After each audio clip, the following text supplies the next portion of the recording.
Salam sejahtera di dalam kasih Tuhan kita Yesus Kristus. Saat ini kita akan bersama-sama belajar, membaca, kemudian merenungkan firman Tuhan. Tapi sebelumnya, marilah kita bersama berdoa. Segala kemuliaan dan hormat hanya bagi-Mu Tuhan, Allah yang hidup, yang menganugerahkan kehidupan bagi kami masing-masing sampai saat ini. Dan ada suatu sukacita besar saat kami boleh duduk bersama untuk belajar tentang kebenaran firman.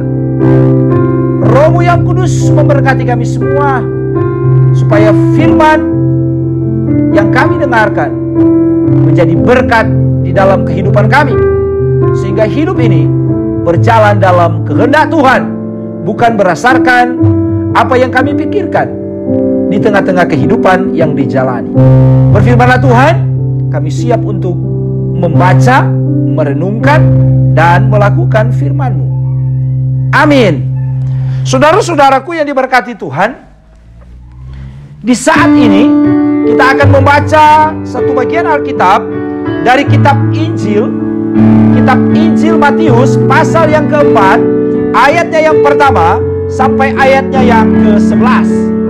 Injil Matius pasal 4 ayat yang pertama sampai ayatnya yang ke-11. Lembaga Alkitab Indonesia memberi judul Pencobaan di Padang Gurun. Mari kita membacanya bersama-sama. Maka Yesus dibawa oleh Roh ke padang gurun untuk dicobai iblis. Dan setelah berpuasa 40 hari dan 40 malam, akhirnya laparlah Yesus. Lalu datanglah si pencoba itu dan berkata kepadanya, "Jika engkau anak Allah, perintahkanlah supaya batu-batu ini menjadi roti." Tetapi Yesus menjawab, "Ada tertulis, manusia hidup bukan dari roti saja, tetapi dari setiap firman yang keluar dari mulut Allah."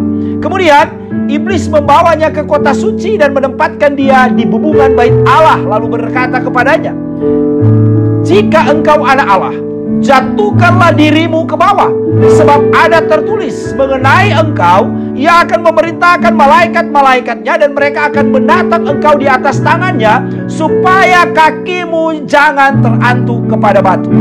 Yesus berkata kepadanya, "Ada pula tertulis, janganlah engkau mencobai Tuhan Allahmu." Dan iblis membawanya pula ke atas gunung yang sangat tinggi dan memperlihatkan kepadanya semua kerajaan dunia dengan kemegahannya, dan berkata kepadanya, "Semua itu akan kuberikan kepadamu jika engkau sujud menyembah aku." Maka berkatalah Yesus kepadanya, "Enyalah iblis, sebab ada tertulis, engkau harus menyembah Tuhan Allahmu, dan hanya kepada Dia sajalah engkau berbakti." Lalu iblis meninggalkan dia, dan lihatlah malaikat-malaikat datang melayani Yesus. Demikianlah firman Tuhan bagi kita semuanya di saat ini. Saudara-saudaraku, di sebuah kota dibuka sebuah toko yang menjual calon istri. Para pria dapat memilih calon istrinya di toko tersebut. Namun, untuk boleh masuk ke toko tersebut ada satu peringatan yang wajib diindahkan oleh setiap pengunjung. Peringatan itu berbunyi, Anda hanya dapat mengunjungi toko ini satu kali. Selain peringatan tersebut, terdapat juga beberapa informasi tambahan, yaitu toko ini memiliki 6 lantai. Di setiap lantai tersedia para calon istri dengan kualifikasi tertentu. Semakin tinggi lantainya, semakin tinggi kualitas calon istri, dan semakin tinggi pula harga calon istri itu. Setiap calon pembeli boleh memilih seorang istri bagi dirinya di salah satu lantai toko ini. Saat memilih calon istri, setiap calon pembeli tidak boleh turun atau kembali lagi ke lantai yang sudah dikunjunginya, kecuali ketika dia hendak keluar dari toko. Pada suatu hari, seorang pria lajang datang ke toko calon istri itu untuk mencari istri bagi dirinya sendiri. Ketika memasuki pintu lantai 1, pria ini membaca informasi sebagai berikut. Gadis di lantai ini memiliki pekerjaan dan taat kepada Tuhan. Pria ini tersenyum, kemudian dia naik ke lantai selanjutnya. Pada pintu lantai 2, pria ini membaca informasi berikut ini. Gadis di lantai ini memiliki pekerjaan, taat kepada Tuhan, dan senang anak kecil. Kembali pria ini tersenyum. Kemudian ia naik ke lantai selanjutnya. Dalam hatinya dia berkata, pasti di lantai selanjutnya ada yang lebih baik. Pada lantai 3, pria ini membaca informasi berikut ini. Gadis di lantai ini memiliki pekerjaan, takut kepada Tuhan, senang anak kecil, dan sangat cantik. Wow, pria ini amat terkesan. Namun pikirannya masih penasaran dan tergoda untuk naik ke lantai selanjutnya. Karena ia yakin di lantai 4 jauh lebih baik dari lantai 3. Maka pada lantai 4 ketika ia sampai, pria ini kemudian membaca informasi di lantai itu. Gadis di lantai ini memiliki pekerjaan, taat kepada Tuhan, senang anak kecil, super cantik, dan rajin melakukan pekerjaan rumah. Pria ini spontan berseru, luar biasa, aku hampir tak percaya. Sekalipun demikian, setelah sesaat berada di lantai itu, pria ini kemudian melanjutkan perjalanannya untuk naik ke lantai berikutnya. Dia tetap tergoda untuk melanjutkan ke lantai 5. Pada lantai 5, ketika ia memasuki toko itu, pada lantai 5 itu dikatakan, gadis di lantai ini memiliki pekerjaan, taat pada Tuhan, senang anak kecil, super cantik, rajin melakukan pekerjaan rumah, dan romantis abis. Pria ini memang tergoda untuk berhenti lebih lama, dan kemudian dia berpikir dalam hatinya, alangkah senangnya ketika dia memiliki istri yang memiliki klasifikasi sebagaimana yang dibahasakan dalam pengumuman pemberitahuan di lantai 5 tersebut. Namun hatinya tetap tergoda. Kalau di lantai 5 secara kualitas dan kuantitas begitu luar biasa, pasti di lantai 6 jauh lebih dahsyat. Maka ia pun melanjutkan perjalanannya ke lantai 6. Sesampainya di lantai 6, di sana ia menemukan sebuah informasi yang berbunyi, Anda adalah pengunjung yang ke-4.363.013 orang. Maaf, tidak ada gadis di lantai ini. Lantai ini hanya semata-mata untuk membuktikan bahwa manusia tidak pernah puas. Manusia tidak pernah untuk berhenti mencapai sesuatu dan tergoda untuk melakukan hal-hal yang seharusnya dia tidak lakukan. Hati-hati keluar dari toko, dan semoga hari ini menjadi hari yang indah bagi Anda. Tertanda manajemen toko. Saudara-saudaraku, dari cerita di atas kita mendapati bahwa pria ini mencari dan terus mencari sesuatu yang lebih baik, dan tergoda dengan iklan toko bahwa mereka memiliki 6 lantai untuk calon istri dengan kualifikasi, kualitas, dan kuantitas tertentu. Hal ini sekaligus membuktikan juga bahwa pria ini tergoda untuk mencoba yang lain. Ini menandakan sang pria ini tidak puas dengan apa yang dilihatnya. Godaan terbesar sang pria ini adalah mencari yang lebih baik, tapi akhirnya hal yang bertolak belakang yang ia jumpai. Saudaraku yang diberkati Tuhan, godaan adalah sesuatu yang dapat mengubah keteguhan hati, dan biasanya ini dilakukan untuk atau ingin merasakan kesenangan dalam jangka pendek, tetapi mendatangkan bahaya pada masa panjang. Tidak bisa kita pungkiri dalam kehidupan bahwa kita sering juga tergoda untuk melakukan sesuatu hanya untuk memuaskan keinginan-keinginan dalam diri kita. Tak jarang kita mengesampingkan akal sehat, kekayaan, pangkat, dan kedudukan, serta kehormatan, bahkan iman, demi tercapainya suatu kepuasan sesaat. Tema khotbah saat ini berbicara tentang menghalau godaan dengan firman Tuhan. Suatu refleksi kehidupan iman orang percaya yang didasarkan pada Matius pasal 4 ayat 1 sampai 11. Saudara-saudaraku yang diberkati Tuhan, penulis Injil Matius memulai narasinya dengan mengatakan di ayat pertama bahwa Yesus dibawa naik Ungkapan Yunaninya anakte, dari kata anago, membawa ke atas.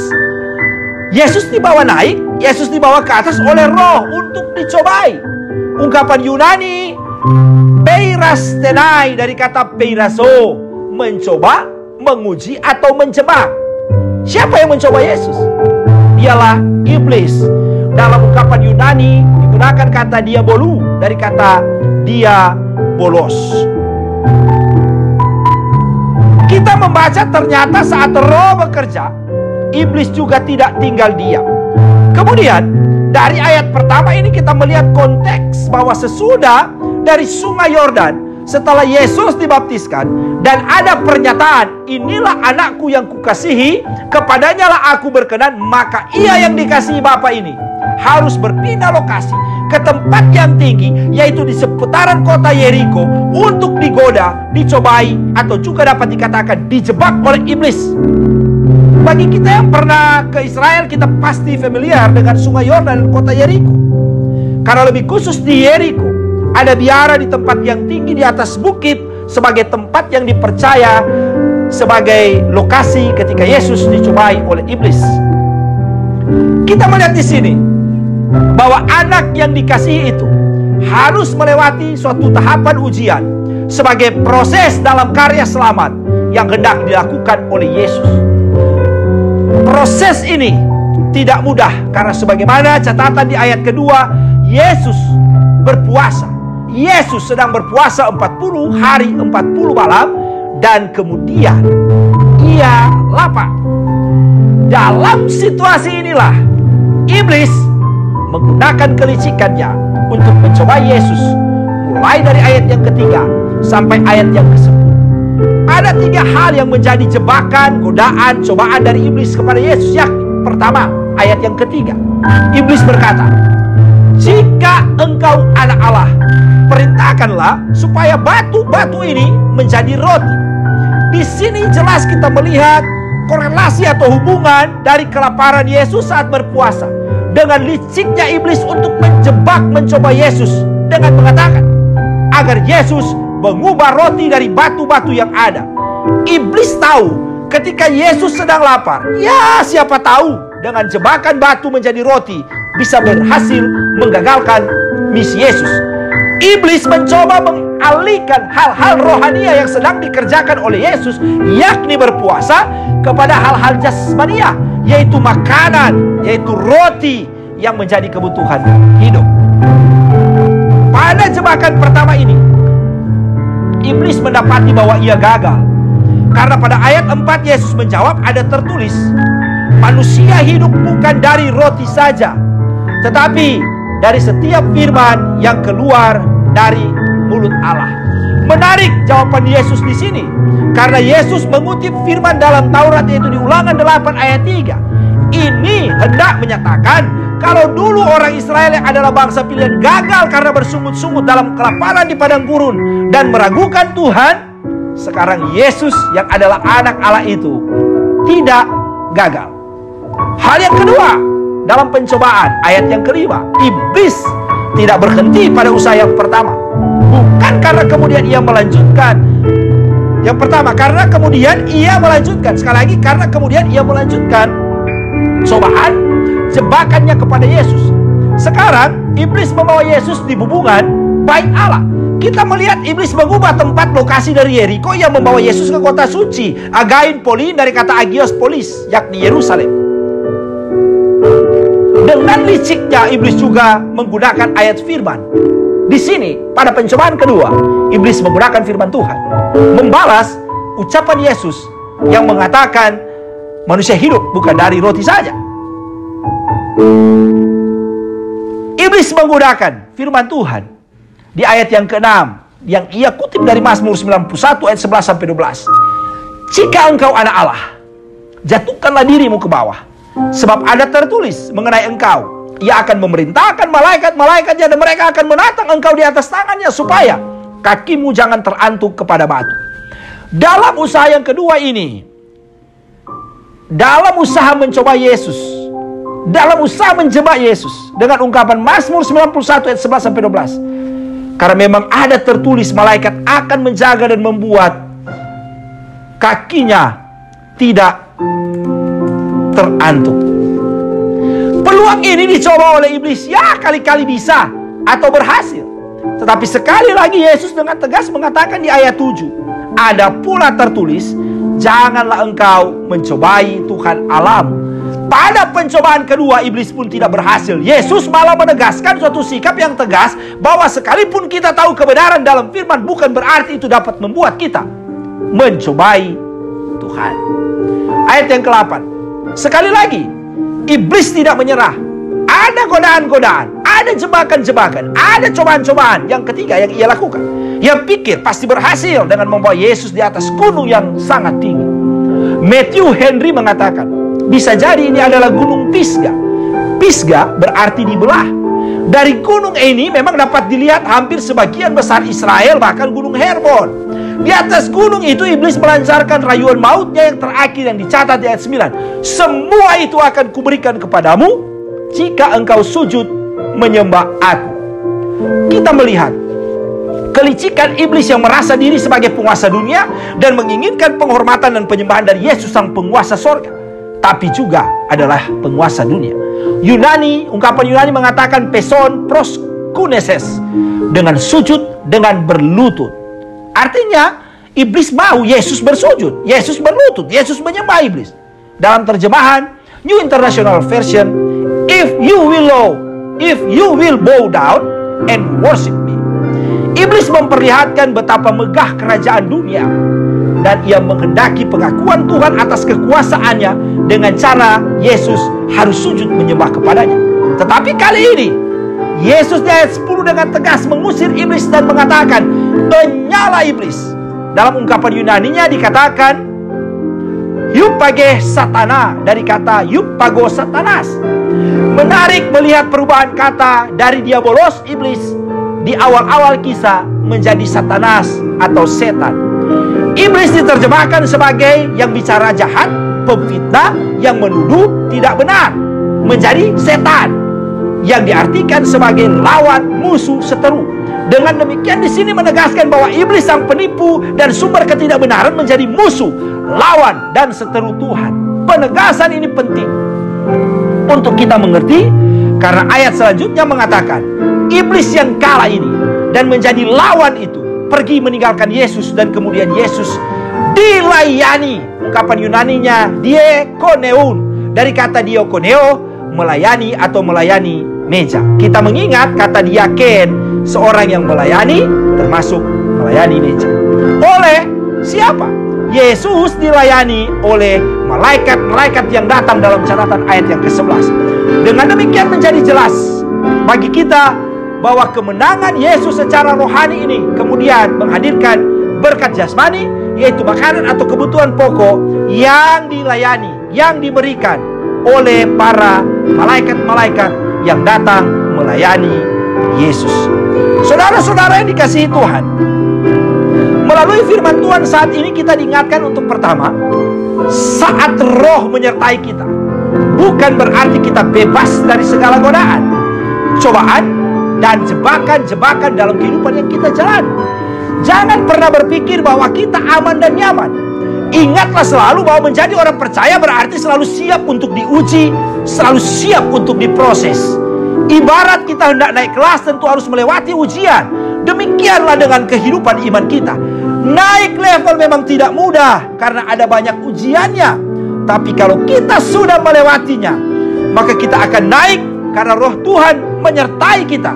Sekalipun kita tahu iblis tidak pernah tinggal diam untuk membuat kita jatuh. Tapi sekali lagi, ketika kita naik level bersama Tuhan, iblis dikalahkan. Hal yang kedua, berhati-hatilah dengan segala macam rayuan kuasa iblis dalam bentuk apa saja. Terlebih jebakan-jebakannya untuk membuat kita lebih fokus kepada hal jasmani daripada hal rohani. Iblis seringkali mengalihkan hal-hal rohani seperti ibadah, saat teduh, baca firman, berdoa, kepada hal-hal jasmani seperti liburan, kesibukan kerja, nonton televisi, sibuk dengan HP, di dalamnya main medsos dan game. Bahkan kelelahan-kelelahan dari setiap pekerjaan kita. Iblis juga tahu bahwa Banyak orang sulit menolak godaan makanan. Ya, memang benar. Apalagi kalau lagi diet. Godaan makanan memang sulit ditolak, apalagi bagi yang mempunyai keahlian dalam perbungkusan. Terlalu sayang kalau tidak dibungkus. Walaupun sebenarnya keahlian perbungkusannya terkadang merugikan, bahkan memalukan tuan atau nyonya pesta. Iblis tahu kalau kita sering lemah dalam hal-hal jasmani, sehingga terkadang tidak puas dengan keadaan jasmani yang kita punyai.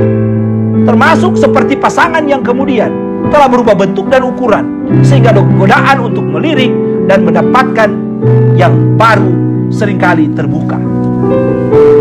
Hal yang ketiga, jangan pernah lupa bahwa iblis juga tahu tentang firman, dan ia sering menggunakannya, menggunakan ayat firman Tuhan, dan membawa kita jatuh dalam dosa karena tanpa sadar kita mencobai Tuhan. Contoh, suatu sikap iman misalnya, saat kita mengetahui ayat Alkitab dalam Ibrani 13 ayat 6, Tuhan adalah penolongku, aku tidak akan takut, apakah yang dapat dilakukan manusia terhadap aku? Maka kemudian membuat kita menjadi berani dan sangat liar, selalu berkelahi, selalu berantem, dan memukul orang sembarangan. Toh Tuhan adalah penolongku, aku tidak akan takut. Ini adalah kesalahan, dan ini adalah mencobai Tuhan. Hal yang keempat, kemegahan dari suatu kuasa dan kedudukan serta kekayaan dapat dipakai oleh iblis untuk menjatuhkan kita orang percaya. Lihatlah bagaimana iblis membawa Yesus ke tempat yang tinggi dan mengatakan sujud dan sembahlah ia. Ini mengingatkan kita semua yang mendapatkan kepercayaan oleh Tuhan lewat jabatan, kedudukan, dan kekayaan. Berhati-hatilah, karena kita bisa lebih mencintai jabatan, kedudukan, dan kekayaan kita daripada Tuhan. Saat kita mencintai sesuatu lebih dari cinta kita kepada Tuhan, maka kita telah menduakan dan menomorduakan Tuhan dalam hidup ini, dan iblis tersenyum melihatnya. Iblis menang. Hal yang kelima, ingatlah selalu bahwa iblis telah dikalahkan oleh Yesus. Kuasanya telah dipatahkan olehnya. Oleh karenanya, kita pun harus terus menang dalam setiap pertandingan dalam kehidupan ini. Jangan mau dibelenggu atau diperdaya oleh kuasa dosa melalui musuh seteru lawan kita, yakni iblis. Kita akan selalu mengingat lagu anak sekolah minggu yang berkata, iblis itu musuh kita. Iblis itu musuh kita. Dia lari seperti singa.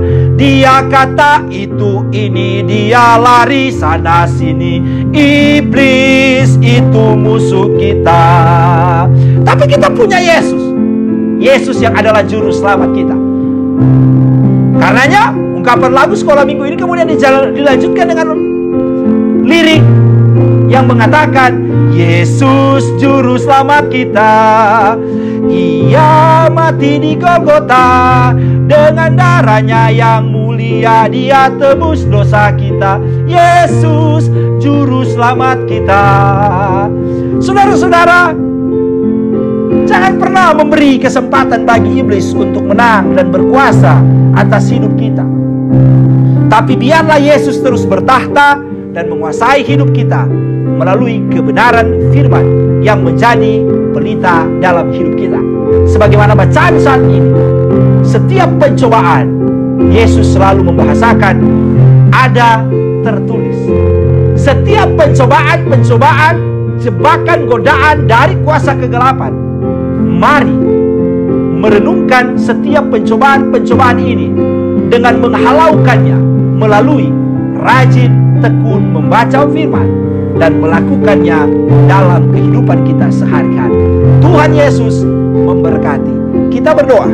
Terima kasih Tuhan, jadikan kami sebagai pribadi-pribadi yang menang, karena kami telah dimenangkan oleh kuasa-Mu dari kegelapan, dari kuasa dosa, dari kuasa iblis. Ya Roh Kudus, kiranya Engkau terus menyertai langkah-langkah hidup kami, supaya terus hidup benar dan mampu menghalau setiap godaan cobaan di tengah-tengah kehidupan ini.